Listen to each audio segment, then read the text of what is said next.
It was just past midnight when I stirred from sleep, sensing a quiet presence in my room.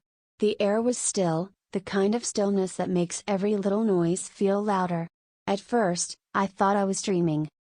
Then I felt the slight dip of the mattress beside me, and I knew I wasn't alone. I blinked slowly and turned my head.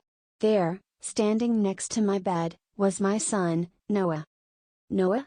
I mumbled, still half asleep. "What's going on, honey?" He didn't answer right away. He just stood there in the dim moonlight, creeping through the blinds, hands stuffed into the pocket of his hoodie, his shoulders tight.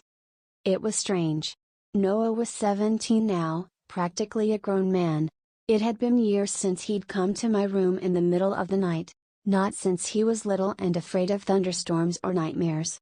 I sat up a little more and patted the space next to me. "Come sit down." "What's wrong?" He hesitated, then moved quietly, climbing onto the bed like he didn't want to make a sound. He didn't lie down, just sat cross-legged, head down, avoiding my eyes.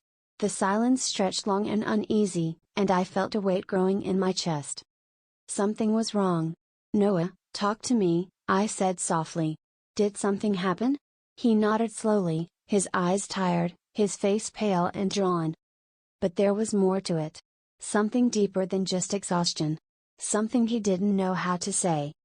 "Are you sick? Did someone hurt you?" He shook his head, but his jaw clenched when I said the word hurt. That was enough to tell me everything. I placed a gentle hand on his back.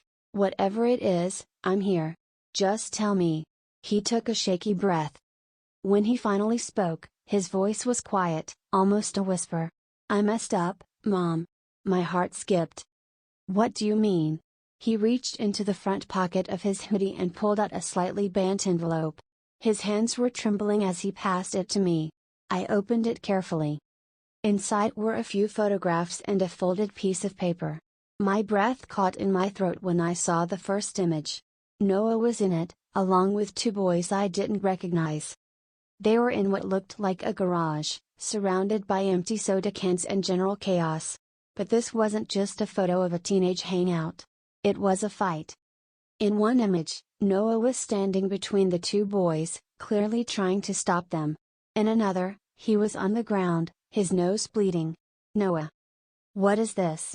I asked. He wiped at his eyes with a shaky hand. "I didn't want to go. Ryan invited me. I didn't know the other guys would be there. I didn't know it would turn into that." "Why didn't you call me?" I asked, still staring at the pictures. "I panicked," he said. "I thought if I left, they'd say I was scared." Then everything just went bad. Jason started talking trash about Ryan's sister. Ryan snapped. They started fighting. I tried to break it up. He paused, staring down at his hands. They got mad. Jason said I was taking sides. He shoved me. I fell. I didn't even realize someone was taking pictures until later. "Who took them?" I asked, trying to stay calm. "Logan. He posted some on Snapchat, then deleted them. But he said if I told anyone, he'd send them to the school, to you." I felt like I'd been punched in the gut. Anger, confusion, protectiveness, all of it swirled in my chest. He said if I talked, it would look like I was part of it, that I'd get suspended, or worse. "I didn't want to disappoint you." My heart ached. I pulled him into a hug, and he leaned into me like he had when he was little, searching for safety. "You did the right thing coming to me," I whispered. "I'm proud of you." "I didn't even know if I should show you," he said. "I didn't know if you'd be mad, or ashamed." "Never," I said, holding him tighter. "You tried to stop something bad. That's brave. What they did, what they said, that's on them, not you." He finally exhaled, like he'd been holding his breath for days. "I want to go to the school counselor tomorrow," he said, "but I didn't want to do it alone." "You won't," I said. "We'll go together." That night, I didn't go back to sleep. Noah did beside me, his breathing calm and even for the first time in days.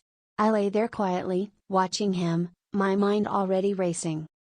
Calls to the school, a meeting with the counselor, whatever it took to make sure no one twisted the story or punished him for doing the right thing. But more than anything, I felt a deep, overwhelming gratitude. Because no matter how scared he was, no matter how bad he thought things had gotten, my son still came to me.